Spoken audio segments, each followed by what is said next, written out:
The Nintendo Switch is Nintendo's successor to the Wii U, a home console with some great ideas and games that fell flat in execution. But the Switch has more in common with the iPad, or the slew of Android devices that have captured mainstream attention. Nintendo's own handheld devices, the Nintendo DS and 3DS, had their share of the spotlight, but they never had the mainstream reach of the Nintendo Wii, which released in 2006. Does the Nintendo Switch do enough to catapult the company back to the masses? Read on to find out.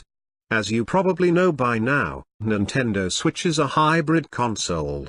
You can use it with an HDTV, no component or composite connections here, only HDMI, and as a handheld. On the go you have a generous 6.2-inch display that shows off games in 720p with a Joy-Con, the bundled controllers for the Switch, on either side. Drop the Switch into a dock, and it becomes your usual home console. In the box you get two Joy-Cons with a grip that lets you use them as one single controller when they're not connected to the console, two Joy-Con caps that let you strap a Joy-Con to your wrist when playing motion-controlled titles like 1-2 Switch, the Switch dock, HDMI cable, a USB Type-C power adapter, and the tablet which houses the guts that power the entire experience. It's worth mentioning that there are no bundles for the Nintendo Switch, well, officially at least. If you were expecting a game along with the Switch, you'll be paying extra, much unlike the Wii or the Wii U, which had Wii Sports and Nintendo Land respectively. For most part, the Nintendo Switch is a sturdy piece of kit constructed out of durable plastic. It doesn't feel like a toy, the way the Wii U did, nor does it feel cheap. It's not shiny nor a fingerprint magnet. If you've spent the better part of the decade using Nintendo handhelds such as the DS and 3DS, then the lack of a stylus is mildly disturbing, but far from a deal breaker. Using the Nintendo Switch in handheld mode, the LCD panel is bright with fairly accurate colors, and the Joy-Cons are a treat to use, whether attached to the tablet or not. While some have reported that the Joy-Cons are prone to going out of sync or losing connection to the device, we didn't face this problem at all, despite trying them at various ranges across 5 days. The kickstand at the back, which covers the memory card slot, is the sole flimsy component from an otherwise sturdy device.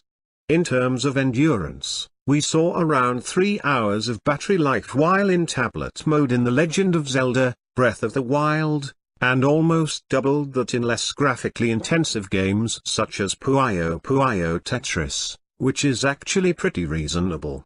As an added bonus, you can use a regular power bank, 2A, to charge the Nintendo Switch on the go using a USB Type-C cable.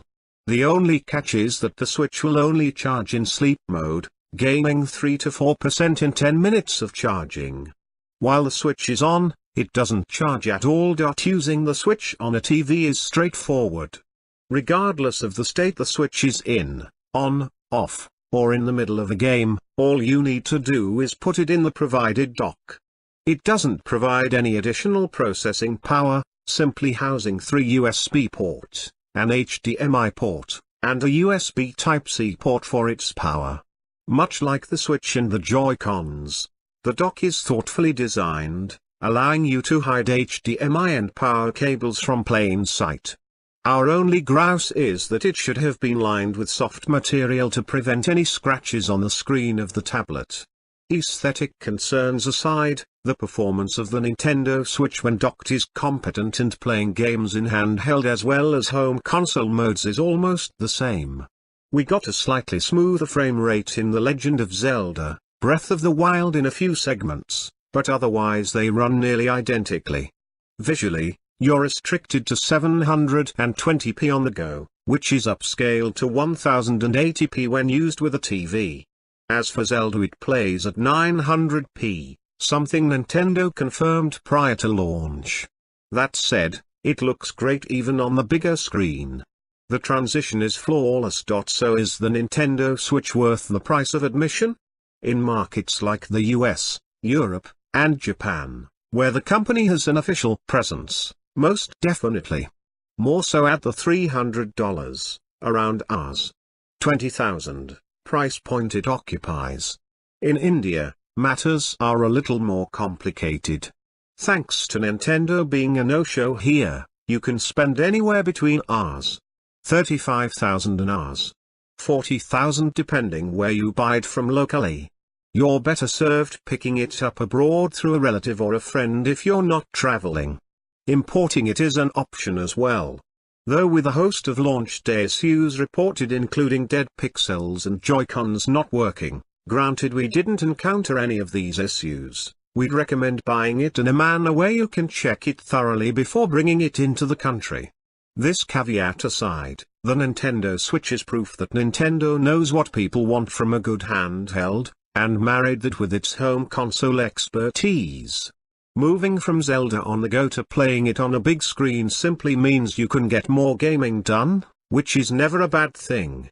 And it's done flawlessly in a manner akin to Apple's "it just works" mentality. It might not have the technical might of the PS4 Pro or even the Xbox One, but that means little when the rest of the experience is as good as it is.